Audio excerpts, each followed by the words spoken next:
ceramah mega yang dianjurkan pada hari ini, semoga kita dapat sama-sama berkongsi sedikit sebanyak maklumat.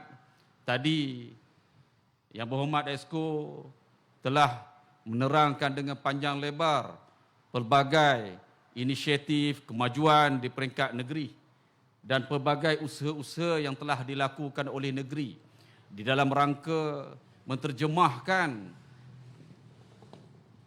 tema maju berkat dan sejahtera yang selama ini didambakan oleh semua kita rakyat di Terengganu Darul Iman ini. Dan alhamdulillah malam ini saya akan cuba sedikit sebanyak mengulas tentang beberapa perkara yang mungkin membabitkan di peringkat persekutuan pula. Ada dua di peringkat persekutuan hari ini. Satu, Ustaz Kamal, Yang Berhormat Ustaz Kamal, Ahli Parlimen Kuala Kerau yang datang daripada jauh pada malam ini. Kemudian yang kedua, saya ni tuan rumah. Tuan rumah biasanya orang biasa dengar dah. Jadi saya cuba ulas setakat mana yang boleh. Banyak lagi barangkali cerita yang akan disampaikan oleh Ustaz Kamal. Tuan-tuan yang saya hormati sekalian, seperti mana yang kita ketahui,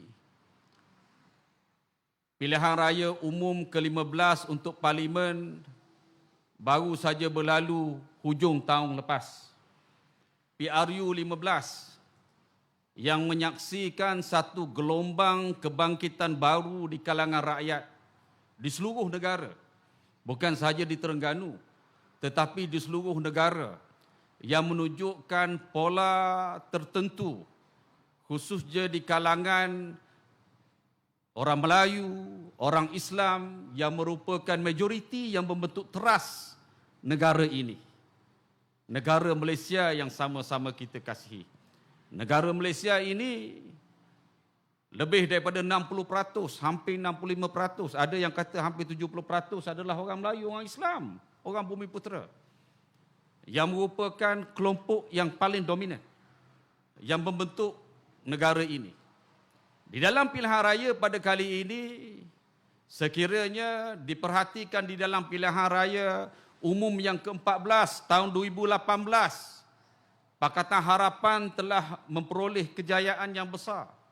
Tetapi kegagalan mereka di dalam tempoh 22 bulan memerintah di peringkat persekutuan telah menatijahkan kejatuhan kerajaan ketika itu sehingga kita boleh membentuk melalui gagasan penyatuan ummah yang menyatukan umat Islam khususnya orang Melayu sehingga membentuk kerajaan Perikatan Nasional. Dan ketika itu melalui kerajaan Perikatan Nasional bermula pada tahun 2010 kita berhadapan dengan cabaran yang besar terhadap negara kita.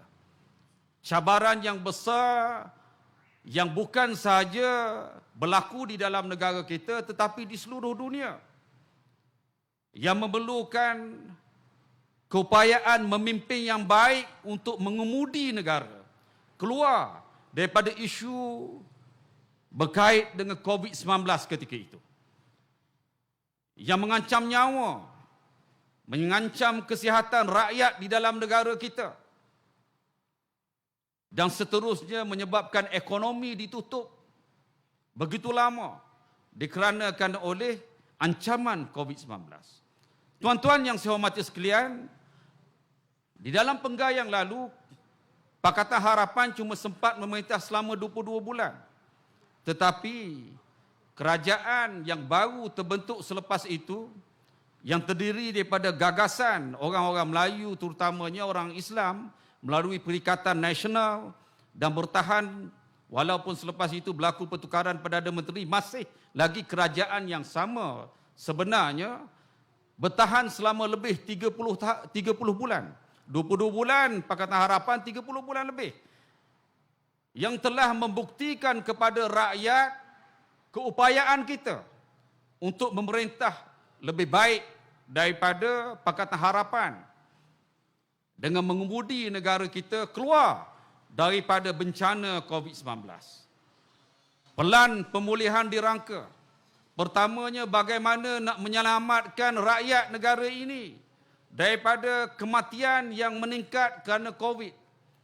Bagaimana kemudiannya, bagaimana mahu melindungi daripada jangkitan.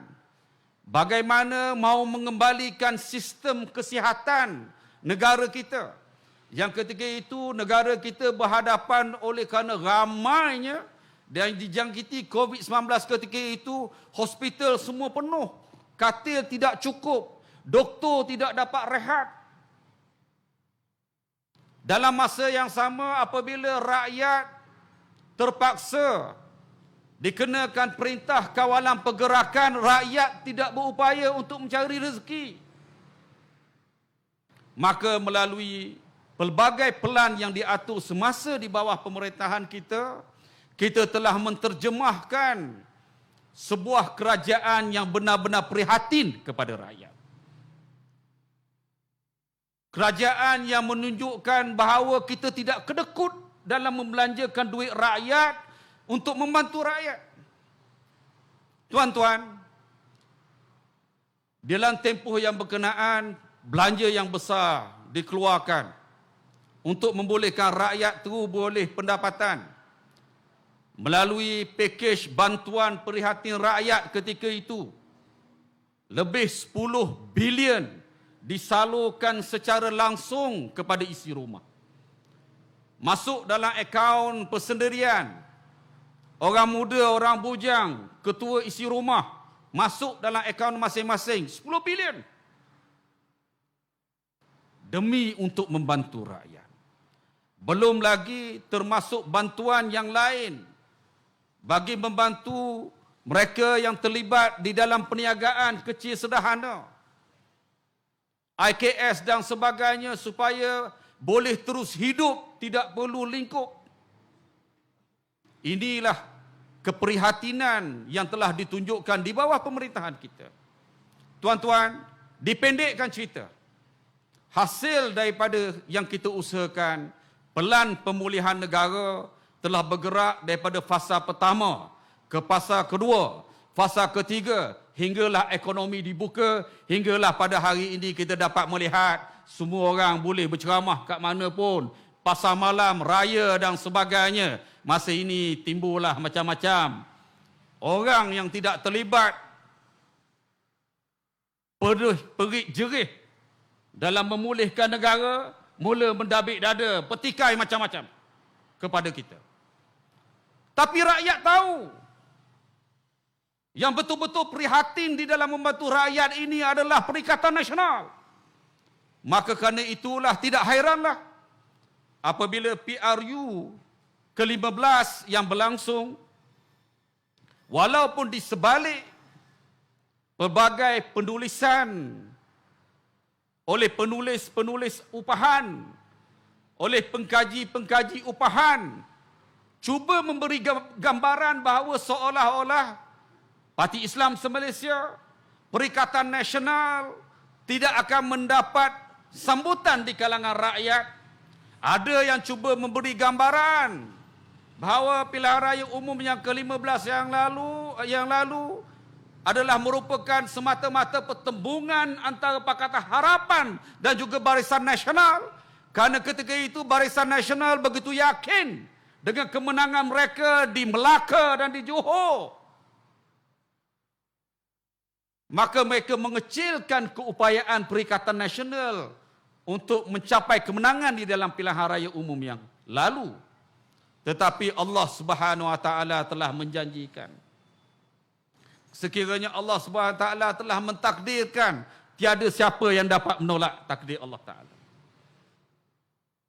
Rakyat faham, rakyat tahu, rakyat telah melihat bagaimana Pakatan Harapan memerintah.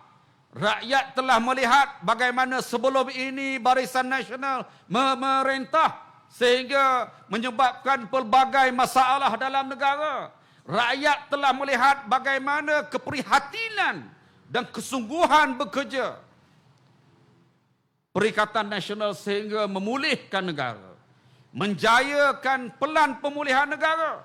Maka diterjemahkan di dalam pilihan raya umum yang lalu, di dalam bentuk kemenangan yang luar biasa besarnya. Tuan-tuan, kita tahu di Terengganu ini kita menang 8-0. Ini satu sejarah dalam negara kita, dalam negeri kita di Terengganu. Kita menang 8-0. Dan kemenangan 8-0 ini, tuan-tuan, dalam keadaan di mana majoriti yang diperolehi luar biasa besarnya. Kita di Kuala Terengganu tak pernah ada majoriti sampai 40,000 ni. Kuala Terengganu majoriti 41,000, hampir 41,000. Di seluruh negeri Terengganu majoriti paling kecil di Hulu Terengganu. Perikatan Nasional menang dengan majoriti lebih daripada 15,000. Gelombang yang sama bukan sahaja di Terengganu, berlaku di Kelantan, berlaku di Perlis, berlaku di Kedah. Dan yang peliknya berlaku juga di negeri Melaka, di Johor dan sebagainya. Satu-satu negeri yang tidak ada ahli parlimen daripada Perikatan Nasional cuma Negeri Sembilan. Di Johor pun kita ada. Kan? Yang kita tak ada wakil parlimen di Persekutuan daripada Perikatan Nasional cuma di Negeri Sembilan. Dan juga di wilayah Persekutuan Kuala Lumpur. Lagi 2 wilayah persekutuan wakilnya daripada Perikatan Nasional. Wilayah Persekutuan Labuan, wilayah Persekutuan Putrajaya, Perikatan Nasional. Menjadikan Perikatan Nasional ketika ini adalah merupakan parti yang memiliki perwakilan di dalam parlimen di seluruh negara kecuali 2 yang saya sebut tadi. Barisan Nasional cuma ada di 6 negeri saja. Barisan Nasional 6 negeri saja. Di Kedah tak ada langsung. Di Terengganu tak ada langsung, di Kelantan tak ada langsung. Di Melaka pun tak ada, walaupun dia menang besar di peringkat negeri. Melaka tak ada. Di Melaka, kita menghantar 3 ahli parlimen. Masjid Tanah, Tangga Batu, kita hantar Tok Guru daripada Jasin menjadi ahli parlimen. Bukan sebarang Tok Guru. Tok Guru yang kalau diajak berhujah, berdebat dalam bahasa Inggeris, kalah mereka yang daripada Pakatan Harapan. Tuan-tuan, parlimen telah berlangsung baru-baru ini dengan agenda utama kelulusan belanjawan. Kerana parlimen pertama, mesyuarat pertama pada tahun yang lalu cuma berlangsung selama 1,5 hari sahaja. Hari pertama angkat sumpah. Hari kedua, hari ketiga habis. Hari kedua habis. 1,5 hari saja.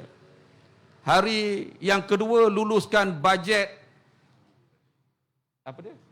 Mini bajet. Supaya boleh lepaslah bayar gaji dan sebagainya. Kalau tak habis gantung belaka gaji kaki tangan awam. Jadi kita bagi laluan. Jadi untuk parlimen yang sedang berlangsung sekarang ini, yang dijangka akan berakhir hujung bulan ini, tetapi ditambah lagi. Jadi dia akan berakhir sidang parlimen yang sedang berlangsung ini pada 4 hari bulan April. Tak salah saya. 4 hari bulan April akan berlangsung, akan berakhir. Maknanya sebahagian daripada parlimen tu kita berpuasa lah. Harap-harap dalam bulan puasa tak ada perangai yang pelik-pelik dalam parlimen. Jadi untuk parlimen pada kali ini membentangkan tentang laporan kewangan negara, belanjawan negara. Tuan-tuan, di dalam pembentangan belanjawan negara yang telah dibentang sendiri oleh Yang Amat Berhormat Perdana Menteri, kerana beliau juga merupakan Menteri Kewangan, walaupun sebelum daripada pilihan raya habis satu negara diraung, beritahu mana boleh seorang Perdana Menteri juga menjadi Menteri Kewangan. Kalau Perdana Menteri juga menjadi Menteri Kewangan, tidak akan ada good governance. Kerana dia yang lulus, dia yang belanja, dia yang memohon kelulusan, dia yang luluskan diri sendiri. Dia pertikaikan ketika itu, tiba-tiba dia bila jadi kerajaan, dia sendiri melantik dirinya sebagai Menteri Kewangan. Bila jadi Menteri Kewangan, dia kena bentang sendiri di dalam parlimen. Dan rakyat dapat melihat kualiti pembentangan belanjawan oleh Perdana Menteri pada kali ini. Yang nyata ada yang kata jauh sangatlah kalau nak dibandingkan dengan pembentangan yang telah dibuat oleh Menteri Kewangan di zaman Perikatan Nasional, Tengku Zafrul. Nampak faktanya. Yang ni lebih kepada macam nak syarah politik. Malah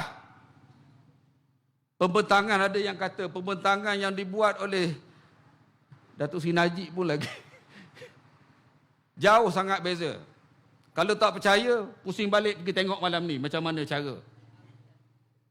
Tuan-tuan, di dalam pembentangan dan laporan ekonomi yang diedarkan kepada seluruh wakil rakyat dan juga disebarkan melalui media jelas menunjukkan bahawa kadar pertumbuhan keluaran dalam negara kasar 8.7% yang dicapai oleh negara pada tahun yang lalu adalah merupakan kadar yang bukan saja terbaik di dalam antara semua negara-negara di Asia. 8.7% kadar pertumbuhan di masa pemerintahan kita malah merupakan kadar yang terbaik, tak salah saya, pertumbuhan ekonomi Malaysia di dalam tempoh lebih daripada 15 tahun. Ada yang kata dalam tempoh 22 tahun, 8.7% ini adalah kadar pertumbuhan paling baik. Apabila dibentang pula angka berkait dengan kemasukan pelaburan ke dalam negara. Angka pelaburan dalam negara semasa pemerintahan di bawah Perikatan Nasional juga antara angka yang terbaik. Begitu juga berkait dengan pengurusan kadar inflasi di dalam negara. Kadar inflasi ini bila kita sebut bahasa mudahnya, indeks harga pengguna. Ukuran tentang kehidupan rakyat. Ukuran tentang harga barangan, kenaikan harga barangan yang digunakan oleh rakyat biasa. Dari segi kadar inflasi di dalam negara kita jauh lebih baik semasa di bawah Perikatan Nasional. Mengatasi kadar inflasi 2 angka yang berlangsung di banyak negara di seluruh dunia. Di setengah-setengah negara sampai mencatat 3 angka. Dikarenakan kita kena faham masalah ekonomi rentetan daripada situasi COVID-19 menyebabkan peredaran barangan di dalam seluruh dunia ni, dia input dan sebagainya tak bergerak secara sempurna. Kerana itu banyak berlaku kekurangan di dalam bekalan pelbagai barangan pengguna. Tuan-tuan, dalam masa yang sama, angka yang ditonjolkan berkait dengan kadar pengangguran menunjukkan dengan jelas sebaik saja kita memulihkan negara kita melalui pelan pemulihan negara, negara kita berjaya mengurangkan kadar pengangguran dengan angka yang begitu jelas sekali. Jadi apabila dibentang ke dalam parlimen dengan laporan-laporan sebegini, automatik pakar-pakar ekonomi di seluruh negara mengulas di dalam pelbagai media menyatakan bahawa ini yang dibentangkan 90% kejayaan ini adalah kejayaan kerajaan yang lalu. Di bawah kerajaan yang lalu. Yang rakyat nak tengok apa kejayaan kerajaan yang ada sekarang ini. Tuan-tuan, kerajaan yang ada sekarang ini di bawah Pakatan Harapan adalah merupakan kerajaan yang bukan majoriti. Kerajaan ini dibentuk hasil daripada apa yang mereka sebut sebagai kerajaan perpaduan. Kerajaan campuran sebenarnya. Kerana bilangan kerusi antara Perikatan Nasional sebanyak 74 berbeza dengan Pakatan Harapan, cuma beza dia cuma 6 saja kerusi. Tetapi dikarenakan di dalam membentuk kerajaan, kita ingatkan UMNO mari kita. Sebab kat mana-mana dia bercakap sama macam kita. Kita bercakap soal nak perjuang orang Melayu. Soal nak memperjuangkan Islam. Kita bercakap soal untuk menyatukan rakyat orang Islam, orang Melayu terutama dahulu. Nak melawan agenda DAP ni. Jadi, walaupun kata orang kita tak dapat bekerjasama sebelum pilihan raya, harapan kita selepas daripada pilihan raya duduklah sekali bincang demi kepentingan orang Melayu, demi kepentingan orang Islam. Rupa-rupanya bila mereka sampai ke tahap itu, mereka sanggup bukan saja mengenepikan harapan orang Islam, bukan saja mengenepikan harapan orang Melayu, mereka mengenepikan harapan sesama mereka sendiri yang sudah pun mau memberi sokongan untuk membentuk kerajaan. Kerana oleh seorang presiden ni, akhir sekali terbentuk kerajaan yang ada pada hari ini. Kerajaan yang ramai menyepakkan sangat luar biasa, pelik. Luar tabi'i. Luar biasa. Tuan-tuan, di sebalik pelbagai janji untuk menurunkan harga barangan dan sebagainya, janji untuk menjimatkan belanja, janji untuk menentang rasuah, janji untuk tidak melepaskan mereka yang terlibat di dalam unsur-unsur korupsi. Apa yang berlaku, rakyat dapat memerhatikan bagaimana yang menghadapi pertuduhan dibicarakan setiap hari. Rakyat tengok bagaimana fakta kes yang sedang berlangsung, keterangan di mahkamah, tiba-tiba diangkat sebagai timbalan Perdana Menteri. Begitu juga janji bagaimana untuk menjimatkan belanja. Tiba-tiba belanjawan yang dibentangkan jauh lebih besar daripada belanjawan yang kita bentangkan tahun lepas. 399 bilion. 399 bilion. Kita ingat bila kerajaan Madani ini, belanjawan yang akan dibuat, dibentangkan lebih jimat. Tak. Lagi besar rupanya. Okey. Kalau lagi besar, kita harapkan lebih banyak peruntukan disalurkan untuk membantu rakyat. Tetapinya tidak, tuan-tuan. Di dalam wawasan kemakmuran bersama yang dilancarkan dulu oleh dia juga dan diteruskan semasa kita memerintah Perikatan Nasional. Sewaktu kita melancarkan rancangan Malaysia ke-12, kita tulis secara jelas di dalam rancangan Malaysia ke-12 bahawa 50% daripada belanjawan pembangunan, kalau ada angka berapa bilion untuk pembangunan, 50% hendaklah diperuntukkan kepada negeri-negeri yang ditakrifkan sebagai miskin ketinggalan. Negeri seperti Kelantan, negeri Terengganu, negeri Kedah, negeri Perlis yang merupakan negeri-negeri orang Melayu, majoriti, dianaktirikan secara jelas. Bila mana daripada 50% belanjawan yang diperuntukkan untuk semua 4 negeri ini cuma mendapat sebanyak 17%. 17% daripada 50% itu 17% saja diberi kepada 4 negeri. Manakala baki sebanyak 83% belanjawan pembangunan diberi kepada Sabah dan Sarawak. Menganaktirikan. Dalam masa yang sama dapat dilihat juga dasar-dasar yang diambil. Misalnya ketika di bawah pemerintahan kita, bagaimana kerajaan di bawah Tan Sri Muhyiddin Yassin mengusahakan sukuk bagi membolehkan pengecualian peneroka Felda daripada membayar hutang sebanyak 8.3 bilion.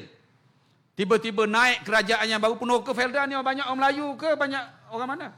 Orang Islam, orang Melayu, peneroka Felda. 8.3 bilion kita usahakan. Tiba-tiba naik kerajaan yang baru beritahu mereka tidak akan meneruskan inisiatif pelupusan hutang ini. Tuan-tuan,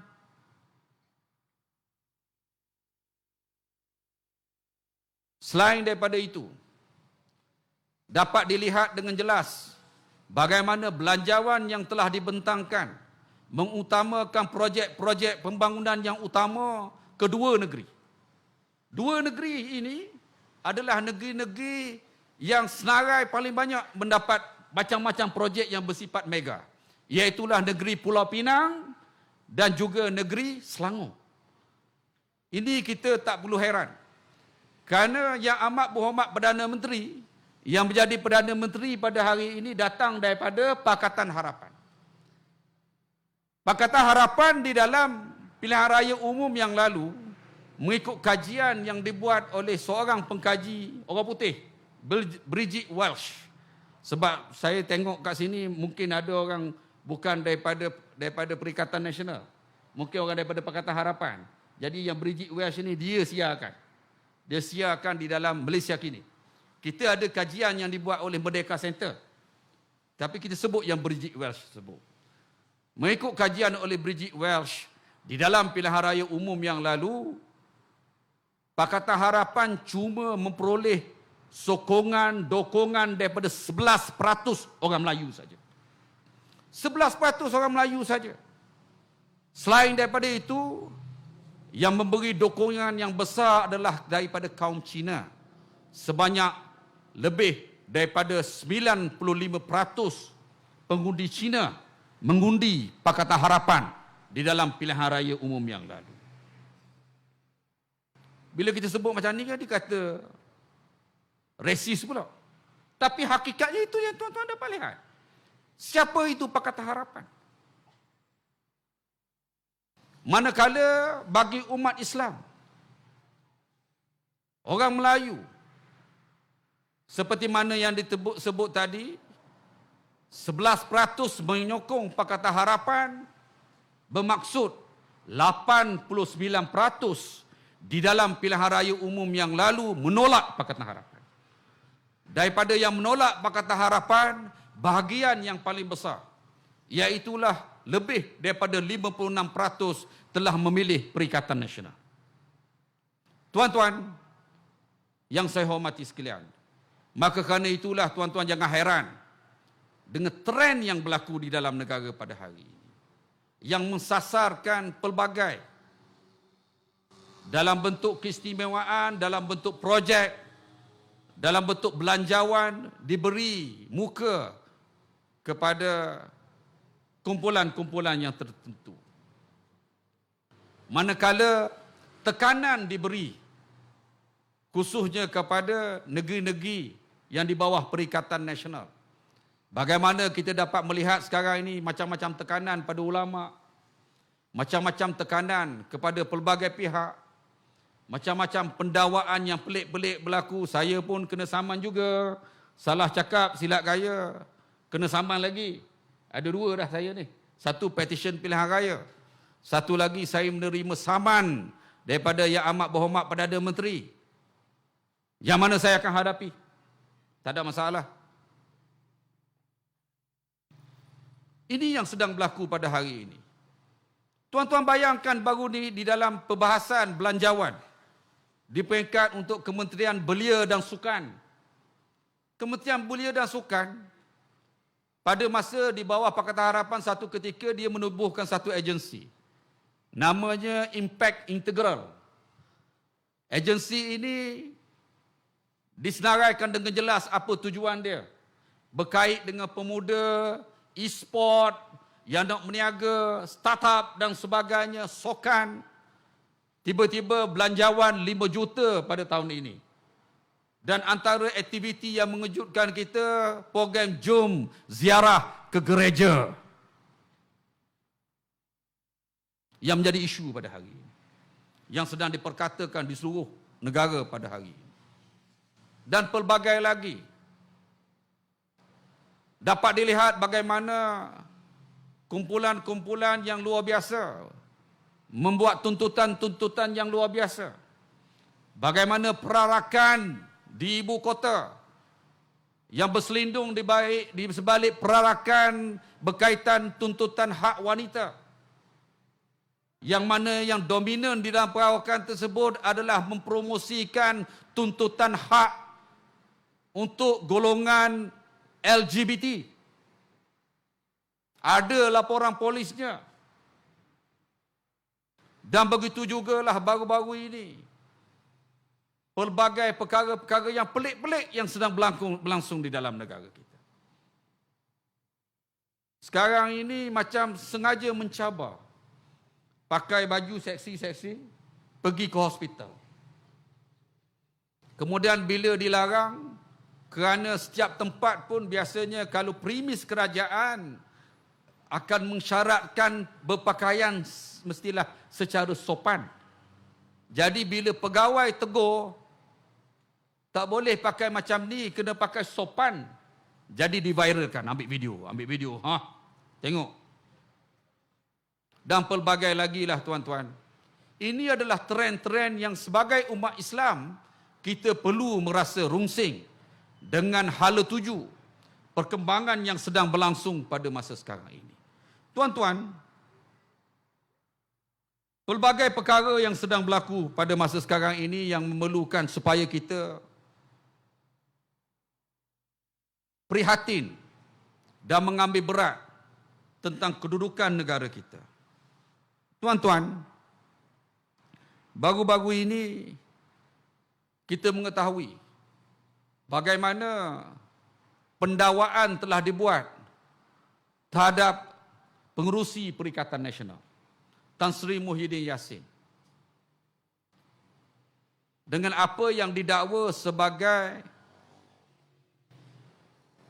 penggubahan wang haram. Tuan-tuan, kami di dalam Perikatan Nasional sendiri merasa pelik tentang apa yang berlaku ini. Saya sendiri merasa pelik. 4 tahun kita ada di parlimen sebelum ini. Isu 1MDB. Dalam keadaan sebelum daripada pilihan raya ke-18 dulu pun macam-macam dah. Pelbagai bukti. Audit trail, seluruh dunia tahu. Duit masuk dalam akaun peribadi dan sebagainya. Bagi membolehkan satu-satu pendakwaan itu berlaku bukan mudah. Tiba-tiba kerajaan yang ada pada hari ini, di dalam tempoh tak sampai lagi 5 bulan ni, kita baru hujung bulan 3.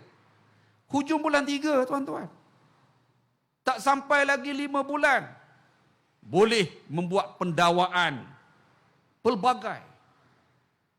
Sehingga menyebabkan tak perlu kita cerita kat orang. Rakyat boleh memahami dengan sendiri apa yang sedang dilaksanakan oleh kerajaan Madani yang ada pada hari ini tidak lebih daripada satu pendakwaan, tindakan yang bersifat zalim, pendakwaan secara terpilih yang disengajakan dengan motif politik yang tertentu. Yang tidak sepatutnya berlaku di dalam keadaan kita mencanangkan tentang perpaduan. Di dalam keadaan kita mencanangkan tentang kerajaan Madani. Benarlah seperti mana yang telah disebut oleh Tan Sri Datuk Seri Tuan Guru Haji Abdul Hadi Awang, Presiden PAS, bahawa Madani ini ada macam-macam jenis. Madani ini ada Madani yang berpandukan kepada apa yang ditunjuk oleh Rasulullah sallallahu alaihi wasallam. Madani seperti mana dilaksanakan di Madinah. Adil dan saksama. Bertimbang rasa. Tidak zalim. Sehingga memberi kesejahteraan kepada semua. Dan ada satu lagi Madani yang tak betul. Zaman Firaun pun Madani juga. Orang tengok kerajaan Firaun hebat, besar, tetapi zalim. Jadi ini adalah perkara yang tidak betul yang sedang berlangsung dan rakyat sedang perhatikan. Tuan-tuan boleh menilai sendiri perkembangan yang berlaku menunjukkan bagaimana kerajaan yang ada pada hari ini mula merasa takut dengan bayang-bayang sendiri. Apabila rakyat melihat perkembangan yang berlaku, bukan saja rakyat, wakil mereka yang ada di dalam parlimen. Mereka perlu sedar bahawa yang membentuk kerajaan pada hari ini bukan semua daripada Pakatan Harapan. Ada yang daripada GPS, ada yang daripada GRS, ada yang daripada UMNO. Yang hakikatnya walaupun bersama dengan kerajaan, mereka sendiri dalam proses menilai setakat mana kejujuran kepimpinan Yang Amat Berhormat Perdana Menteri. Dan apa yang saya boleh kata pada hari ini, di parlimen, siapa pun yang pergi parlimen jumpa dengan wakil rakyat daripada parti-parti yang lain selain daripada Perikatan Nasional, selain daripada Pakatan Harapan, tuan-tuan akan dapat melihat sendiri rasa tidak puas hati, rasa tidak yakin, rasa dikhianati di kalangan ahli parlimen yang sekarang ini belum bersama dengan kita, yang insya-Allah mereka akan bersama dengan kita tidak lama lagi, insya-Allah. Maka kerana itu yang Amat Berhormat Perdana Menteri hari ini merasa rungsing. Hari ini saya tengok dia beri amaran pula. Dia beri amaran, konon-kononnya kita akan upah orang miskin untuk pergi ke jalan raya. Mana ada? Kita hidup dengan aman sejahtera. Saya duduk dalam parlimen, semua kita mesra dengan semua. Sebab pendekatan kita, pendekatan sejahtera. Pendekatan kita bukan sama dengan Datuk Seri Anwar Ibrahim yang pada ketika masanya mengajak rakyat ke jalan raya. Itu bukan cara kita. Pendekatan kita secara baik. Kita dah beritahu awal-awal dalam parlimen. Betul kita pembangkang. Tetapi kita akan memainkan peranan secara konstruktif. Kerana itu kalau dapat dilihat di dalam parlimen, ahli parlimen daripada Perikatan Nasional, kita tak buat perangai. Yang buat perangai adalah daripada mereka, walaupun jadi kerajaan pun masih lagi perangai macam kera. Ada yang sebut macam kera. Bukan saya kata kera, macam. Itu yang berlaku di dalam parlimen. Walaupun dah jadi kerajaan pun buat perangai macam tu. Jadi jangan harap kita tak akan buat apa yang boleh merosakkan sahsiah akhlak orang-orang kita. Kerana kita menjunjung akhlak yang mulia. Kita mahu memerintah dalam keadaan menonjolkan seperti mana kita memerintah selama lebih 30 bulan. Menjadi kerajaan, menonjolkan kerajaan yang prihatin, yang betul-betul memberi fokus kepada membantu rakyat. Membangunkan negara, memandu negara keluar daripada bahaya COVID-19, memulihkan negara. Itu yang kita akan laksanakan. Tuan-tuan yang saya hormati sekalian,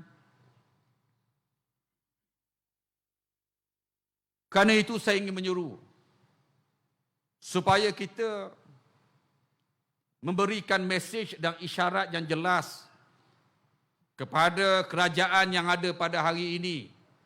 Jangan bermain-main dengan kuasa. Jangan salah gunakan kuasa. Tunjukkan keadilan.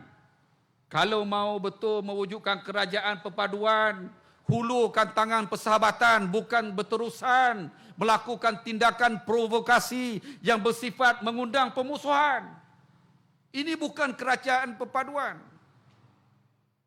Dan untuk memastikan perkara ini, rakyat perlu bantu kita bagi isyarat. Kerana itulah pilihan raya negeri yang akan berlangsung dalam 2 bulan ataupun 3 bulan yang akan datang. Marilah sama-sama kita memberikan isyarat yang jelas. Mengikut apa yang kita kaji dengan apa yang berlaku pada hari ini, insya-Allah untuk negeri Terengganu, negeri Kelantan, negeri Kedah, negeri Terengganu, negeri Kelantan, negeri Kedah, insya-Allah kita akan mencatat kemenangan yang besar, insya-Allah. Boleh atau tidak?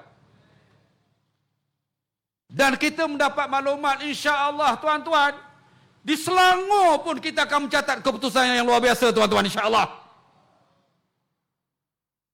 Kerana itu, teruskan sampaikan maklumat yang baik, maklumat untuk mengajak khususnya orang Islam, orang Melayu kita untuk bersatu. Kalau mereka boleh bersatu sampai 95% berada di dalam Pakatan Harapan, kita kena tunjuk kita 90% berada di dalam Perikatan Nasional. Boleh atau tidak? Ini adalah suruhan penyatuan untuk membentuk kerajaan yang betul-betul teguh, yang betul-betul menjunjung, insya-Allah meletakkan Islam sebagai pedoman di dalam pembentukan negara. Tuan-tuan, saya ingin memberi masa yang jauh lebih besar kepada sahabat kita yang datang daripada jauh, Yang Berhormat Ustaz Kamal Syahri. Marilah sama-sama kita tanamkan azam untuk sama-sama menjadi warga yang menyumbang kepada kesejahteraan negara kita, menjadi warga yang mempertahankan rukun negara, mempertahankan agama Islam, mempertahankan kedudukan raja-raja kita dan sebagainya seperti mana yang diperuntukkan di dalam rukun negara. Sekianlah saja, wabillahi taufiq wa hidayah. Assalamualaikum warahmatullahi wabarakatuh. Takbir. Waalaikumsalam warahmatullahi wabarakatuh. Terima kasih diucapkan